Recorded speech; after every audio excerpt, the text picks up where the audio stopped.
አሰላሙ አለይኩም ወረሕመቱላሂ ወበረካቱሁ።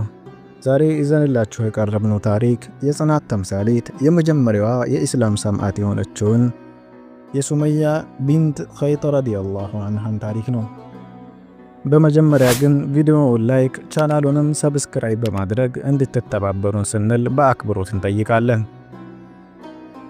ኡሙ አማር ሱመያ ቢንት ኸይጥ ረዲየላሁ አንሃ ትባላለች። ከእስልምና በፊት የአቡ ጃህል አገልጋይ ባሪያ ነበረች። አላህ ሱብሓነሁ ወተዓላ ነቢዩን ሰለላሁ ዐለይሂ ወሰለም እስልምናን አስይዞ በላከ ጊዜ እርሷ ባሏና ልጇ ሰለሙ። ቤተሰቧ ድሃና የሚላስ የሚቀመስ የሌላቸው ችግርተኛ ቤተሰብ ነው። ሀብት የለውም፣ ወገን የለውም። እስልምናን በተቀበሉ ወቅት አቡ ጃህል ይህንን ቤተሰብ ይፈታተን ጀመር። ከያዙት እምነት እንዲመለሱ በመሻት ያለማቋረጥ የቅጣት ማዕቱን ያወርድባቸው ነበር። በቃጠሎና በጥም ነፍሳቸውን እስኪሰጡ ድረስ ያሰቃያቸዋል። በከባድ የበረሃ ሐሩር ላይ ያስራቸዋል። የአላህ መልእክተኛ ሰለላሁ ዐለይሂ ወሰለም እነርሱ እየተቃጠሉ ባሉበት ሁኔታ በአካባቢው ያልፉ ነበር። ስቃያቸው በርትቶ ደማቸውም ሰውነታቸው ላይ ሲፈስ ያያሉ። በቅጣትና ግርፋት ብዛት የሰውነት ቆዳቸው ገርቶ ደግሞ ስቃያቸውም አባብሶታል። ነቢዩ ሰለላሁ ዐለይሂ ወሰለም የተከታዮቻቸውን ሁኔታ እያዩ ምንም ማድረግ ባለመቻላቸው እጅጉን ያዝናሉ፣ በህመማቸው ይታመማሉ። የያሲር ቤተሰቦች ሆይ ታገሱ፣ ቀጠሯችሁ ጀነት ነው ከማለት ውጪ ምንም ማድረግ አልቻሉም። አቅም ማጣት። መካ በዘመነ ጃሂልያ እንዲህ ነበረች። ሀብታሙ ድሃውን የሚቀጣባት፣ ጉልበት ያለው ደካማውን የሚሰብርባት። በመካ የተከታዮቻቸውን ስቃይ ለመከላከል ጉልበት ያልነበራቸው ነቢዩ ሰለላሁ ዐለይሂ ወሰለም በዚህች ቃል ውድ ሷሃቦቻቸውን ያጽናናሉ። ከተስፋዎች ሁሉ ምርጥ በሆነው የጀነት ተስፋ ሞራላቸውን ይገነባሉ። እነርሱም በእርሳቸው ቃል ይበረታታሉ። እርሳቸውን ሲያዩ በተስፋ ይሞላሉ፣ ውስጣቸው በደስታ ይፍነከነካል። ወዲያውኑ የዚህ ኡመት ፊርዓውን የተባለው የተረገመው አቡ ጃህል ብቅ ይላል። ሲያያቸው ንዴቱ ይጨምራል፣ ቁጣውም ያየላል። ቅጣቱንም ከፍ ያደርግባቸዋል።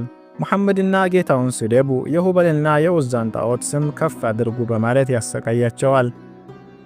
ቅጣቱ ጽናትና ትዕግስት እንጂ አይጨምርላቸውም።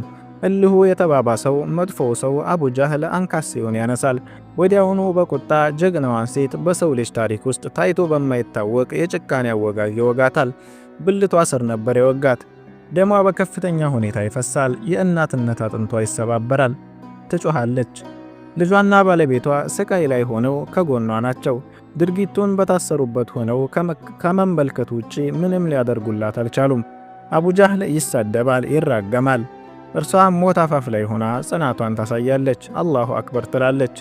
አቡ ጃህል የተጎዳ አካሏን በጣጠሰው፣ ስጋው እዚህም እዚያም ተከተፈ። በዚህ መልኩ ስቃይ ላይ ሆና ሞተች።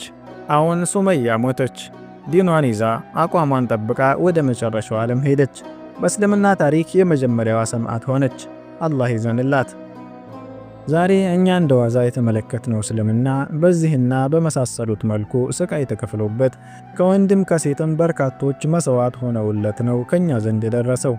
እኛ ግን ሌላው ቀርቶ ምንዳ በማያስገኙልን ሸሪዓዊ ድንጋጌዎች ላይ እንኳን መጽናት አቅቶናል። ሂጃብን አስተካክለሽ ልበሽ አልለብስም በሚል ግብ ውስጥ ነን። ተኳኩለሽ አትወጭም አወጣለሁ በሚል እሰጥ አገባ ውስጥ ነን። ይህ ሁሉ የእምነታችን ደረጃና ጥልቀቱ ምን ያህል እንደሆነ አመልካች ነው። የያሲርና ሱመያን ቤተሰብ አላህ መልካም ስራቸውን ይውደድላቸው። እስልምና ሰማዕታት ታሪክ ሲወሳ መዝገቡ በቅድሚያ የሚጠራው ወንድን ሳይሆን ሴትን ነው። እስልምና ሱመያን የመጀመሪያዋ ሸሂድ ይላታል። አሁን ሱመያ ሸሂድ ሆነች፣ በአላህ መንገድ ተሰዋች። ዲኗን እንደያዘች ዝንፍ ሳትል አለፈች። በእርግጥም ከቀደምት ሙስሊሞች ተጋድሎ ብዙ የምንማራቸው ቁም ነገሮች አሉ። ምንኛ እድለኛ ናት! በአላህ ጌታዋ የሚፈልግባትን አድርጋ ሞተች። ውዴታዋን የምኞቶች ሁሉ ጣሪያ አድርጋ ሞተች። በሃይማኖቷ ላይ ጸናች። ሃይማኖቷን ይዛ ሞተች። እስልምና ከወጣትም ሆነ ከጎልማሳ ከሴትም ሆነ ከወንድ ብዙ ጀግኖችን አፍርቷል። እናት ሱመያ አንዷ ናት። የነ አማር እናት፣ የያሲር ባለቤት። የአሰቃይዋ የማሰቃየት ሰቆቃ ግድ አልሰጣትም። የስቃይ ብዛት ከእምነቷ አልመለሳትም። አላህ መልካም ስራዋን ይውደድላት፣ ከምርጥ ጀነቱም ያሳርፋት።